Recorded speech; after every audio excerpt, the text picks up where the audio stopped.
Okay guys, so this is Saturday morning, quarter till 7, and we're going down to the food pantry. Don, explain what you do at the food pantry. Well, our Clintonville Community Food Pantry is an organization that's set up to help feed the needy in the community. There is probably about 200 families that we feed here once a month. Today we're going down to distribute to those families. Before that we collect and store the food for the coming month, so it's somewhat hand to mouth, but we have a lot of people that help. We have about 25 or 30 volunteers. We have several organizations that help in the donation of food and things like that, and it's a good program.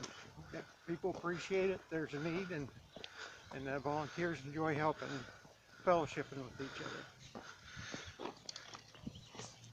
I think one of the major problems is like too many people don't think locally. They go and they seek like large federal government for all the help. They don't really, the communities don't really pull together and help each other. That's one of the things I like about your program. Well, it gets people working together, and because of that, they become friends. They can do a lot of things without a lot of money that otherwise would have cost government money, and salaries and so forth would have meant a lot less gets done with a lot of wasted effort. So there's like 6 churches, if I understand right, that work together on this. There's 6 churches that donate and volunteer. There's a lot from the community themselves that volunteer, so it's truly a cross interest with common goals. And what's some of the little fundraisers you guys do to help get the cash up? Well, during Easter time we have Lenten services, so the 6 or 7 churches that support that in the community have weekly Sunday evening church services, and the offering goes towards the pantry. We collect probably $1,500 over that time for the pantry. We also have a number of businesses and individuals that donate over the year, and we also have the help of a Catholic organization called Second Harvest that help in providing food for us during the year as well. So how many people do you guys feed on the average month? It varies. We have a little over 200 families on the roll that receive it. Typically, we'll distribute to 150 of those families each month. They come on a Saturday morning, which it now is, for a couple hours, and the families come as they want, and then the boxes are distributed to them. What's the hardest part of this for you guys? The largest challenge? Well, over the years it's been getting the funding and getting the interest and support, but now that it's recognized and supported and the benefit is seen by so many,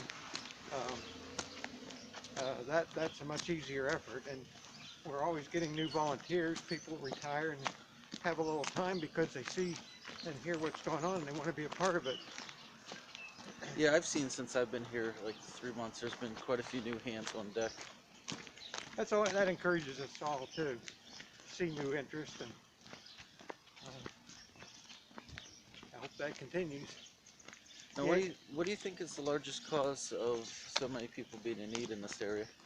Well, the unemployment situation is deteriorating. We just learned that there was major layoffs for some of the local businesses and industry. You always hate to see that, but the residual effect of that is it not only affects the ones laid off, but it also affects the businesses that they were supporting during that time. We've discussed this before, but the largest shock for me was like Joy Factory 1 shutting down, because that's been the cornerstone of engineering in this area for a long time. Well, it's near to my heart because that's where I retired from. I was there almost 40 years.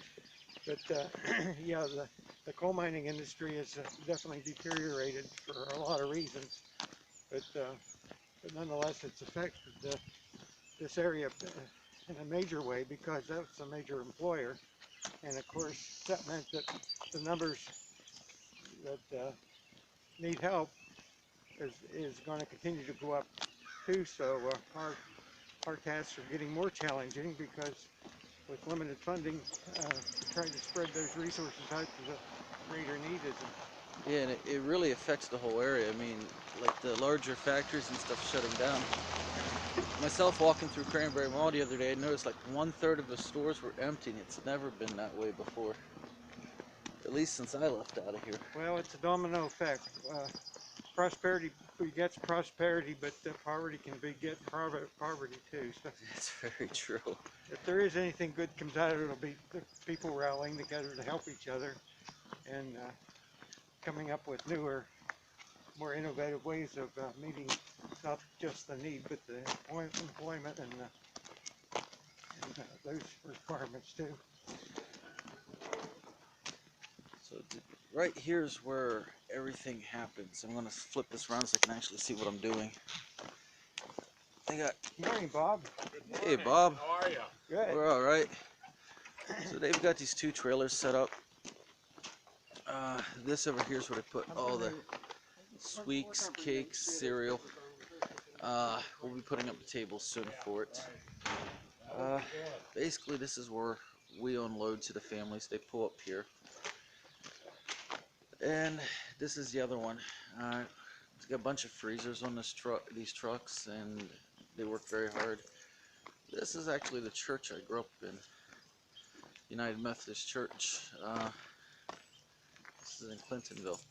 So what I'm going to do is going to shut off the camera for a little bit and help these guys get around to it. We're the first ones here, and got to get the tables and stuff set up.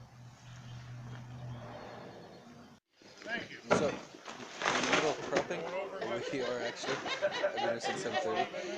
The Amish was actually cool enough to get potatoes. So we're working out of 2 different trucks. This one's for the ones we load the cars with. There's Dawn. You can see, maybe you can't see Dawn actually, but now you can. So these guys are unloading to what they call the whatnots: candies, soda, juice, breads, that type of stuff. I blew right by that. And in about an hour, there'll be a bunch of cars coming down through here to gather stuff. But this is how a community can help those in need, instead of looking towards the government for a handout. Okay guys, I'm just doing a quick line. This is just the beginning. There's 1, 2, 3, 4, 5, 6, 7, 8, 9 cars lined up. These are all people going to the food pantry. We'll service over 200, maybe 250 people. It was last time 256 last time exactly. They'll be back clear up to this road here. That's how bad things are getting. That's why I think it's funny when I keep seeing these idiots talk about the part-time jobs should count as full-time jobs for Obama. You know, but yeah, charity starts at home. You should work on stuff locally.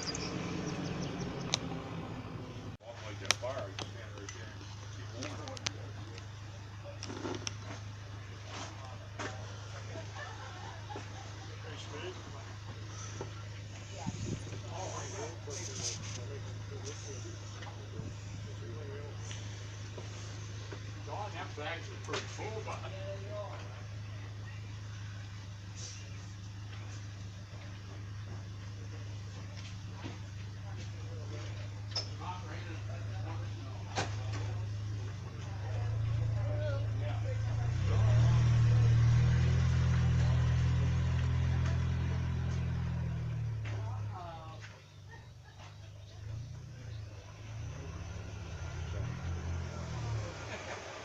okay. 1 box.